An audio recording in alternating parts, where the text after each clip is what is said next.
24.000 euro dënim për ata të cilët tentojnë ta kryejnë haxhin pa leje. Ministria e Haxhit dhe Umrës në Arabinë Saudite ka paralajmëruar masa të rrepta ndaj atyre të cilët përpiqen të kryejnë haxhin pa leje zyrtare.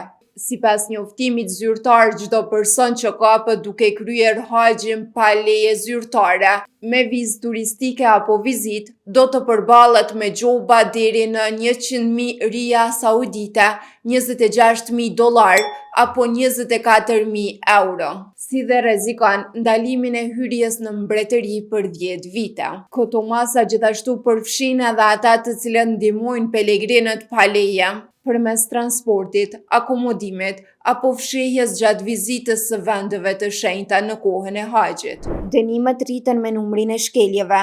Shkelësit përfshirë banorët dhe ata që të i kalojnë afatin e qëndrimit të kapur duke u përpjekur ta kryejnë haxhin ilegalisht, do të deportohen dhe do të ndalohen të hyjnë në Arabinë Saudite për 10 vite, thuhet në deklaratën e publikuar nga Ministria në rrjetet sociale.